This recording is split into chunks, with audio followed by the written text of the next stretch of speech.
Hello everybody, my name is Joe Burgett and I'm one of the co-authors for a paper here for the titled The Accuracy of Drone Image-Based Volumetric Surveys.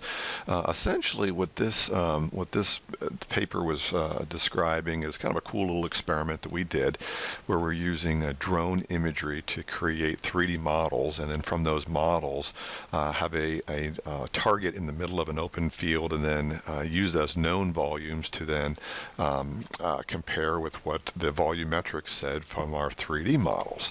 So a lot of work has been done in the world of drones and surveying, and we're kind of we were really excited to kind of participate in that and kind of get some data. The aircraft that we used was a pretty common one. It's a DJI Phantom 4 Pro. Again, whenever you see in the news a white aircraft, that's probably, maybe if it's in the news it's doing something bad, it's probably this airframe. It's a very popular model. It's got a good camera on it, 20 megapixel camera, roughly 22-minute flight time, give or take, 3 pounds in weight. It's got some smarts in it where it does smart return to home, omnidirectional obstacle avoidance, active track. Again, that's not really all that relevant for the surveying side, but that camera is.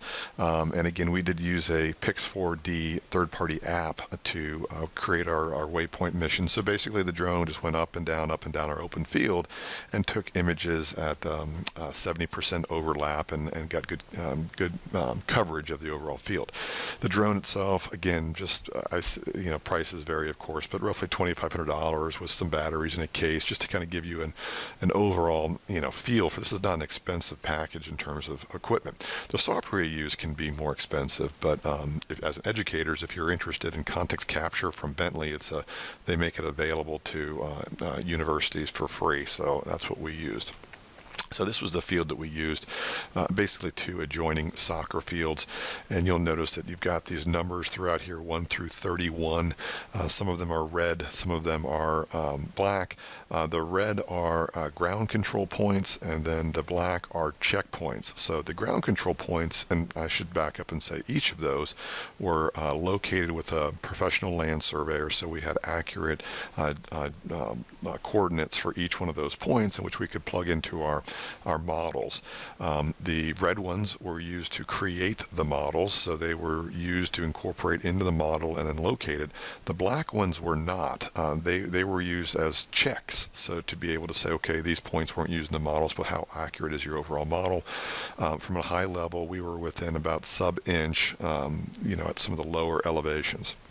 But really the heart of this experiment here was Pyramid A and Pyramid B, which I'm hovering over my mouse here. There's Pyramid A and there's Pyramid B, because we were going to use those known volumes as for accuracy. And the known volumes, these targets, were just cardboard boxes.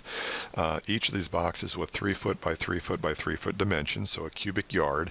The one to the left here, 14 cubic yards, 14 boxes, and the one to the right was 5 boxes. That one was a little bit off to the corner, didn't have quite as good a coverage. So we kind of take that data with a little bit grain of salt, but overall, and fairly known. And I say, so when I say it's 14 cubic yards, we're not accounting for the little bit of space that's in between there.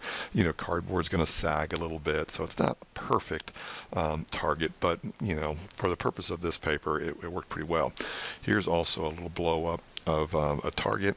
You can see it's a black and white checkerboard, and that little yellow is from the computer, where we located the position of that center of that target with the GPS coordinates. The experiment was that we took the drone up and we took it at 3 different altitudes, and then we repeated the mission 3 different times. So we took it up at 40 feet for mission A, B, and C, and then 125 feet for mission A, B, and C, and then 350 for A, B, and C. And the reason we spread it out like that is we were thinking at 40 feet would get the best possible resolution because we were really low to the ground, and at 350 feet, which is just under the Part 107, 400 feet ceiling, that would be kind of the high end for inaccuracy. So we were kind of hoping to get a range for it. The software that we use, as I mentioned before, is Context Capture. It's a Bentley product. It's one of the leading softwares that are out there. And again, if if you have a .edu email extension, you can get a complimentary copy of it for educational purposes. And again, it's a pretty high power software, but basically this is just a screenshot from my computer where we created a model from it, and then the overlay here of those little boxes of the computer overlay where it's taking the volume of the box, where in this case, we know it to be very close to 14 cubic yards, and then we can then measure how many cubic yards the computer thinks it is. And then here's our results. So let me kind of unpack this a little bit. So along the left-hand side we have the three missions, so 40A, 40B, 40C, and then the second elevation 120A, 125B, 125C, and then 350 feet A, B, and C. Here are the actual volumes here, and I should say this is for Pyramid A, the larger one, and then over here is for Pyramid B, the smaller one. Here are the actual volumes. So again, 14.00 is very, very close. Is it absolutely precise? No. Again, there might be some spacing and some sagging of the cardboard, but it's very, very close. Same thing for volume Pyramid B, 5 cubic yards over here. And then here is what we measured, and you'll notice we've got some zeros here. So those models that we captured with images at 40 feet, we were not able to reliably reconstruct them. And you might ask, why? Well, if you remember, this is in an open field, and we had grass on there, and the grass blades moved a little bit with the wind, and the software was not able to stitch those together. There was not enough dissimilarities and distinguishing features for them to be able to take the images and create the model. So really the 40 40-foot flights, which we thought would be the best, ended up being the worst because we couldn't create the models. But at 125 feet, there was enough altitude there, so that there was enough distinguishing features in the different pictures. It wasn't just like many pictures of just grass that it couldn't stitch together. But there was other features at their 125 feet, and the results there is 14.42 cubic yards, 14.2, 14.05, which was a difference of 3%, 1.42%, and then 0.35%.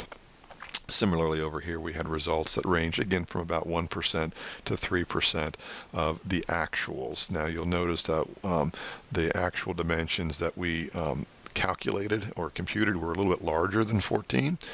Same thing over here largely, except for maybe this one here, but they were larger than the expected 5. So part of this error is actually baked in where you've got some of those spaces that are in between those boxes. It probably was a little bit bigger than 14 yards, a little bit bigger than 5 yards, so some of that's being captured here.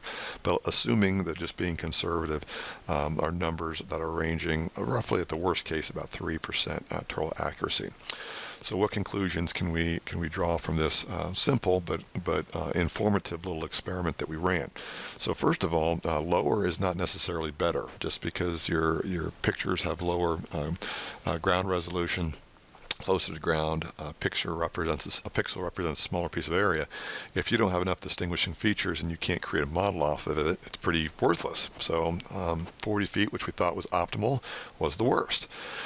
We don't know what optimal was for this experiment because 40 was not good. 125 feet was good, and then 300 feet, which I didn't show here, but was computed, but not as accurate as 125 feet. So optimal elevation is somewhere for this experiment 40 to 125 feet. Things are going to vary depending upon the scene, but for this experiment, we weren't optimal, but again, somewhere the accuracy was between 3.3% and 3%. So even worst case scenario was at 3%, which depending upon what accuracy you're needing for your stockpile is pretty good. If you're looking to do some quantity takeoffs, if you're looking to do pay-app verification, and maybe some pre-construction type of activities, 3%, you'll take that all day long. In fact, honestly, even when you're surveying it, you're going to be off by that much just because of the swell factor that you're using and bank compression factor. Rarely are they that accurate anyway. So my point being is it was the flight time probably was for each one of these missions was maybe 10 minutes, maybe another another 10, 20 minutes of processing time of an operator time. Now, a computer takes a little bit more time than that, but overall, very time-effective means compared to a surveyor going out there and collecting hundreds of points.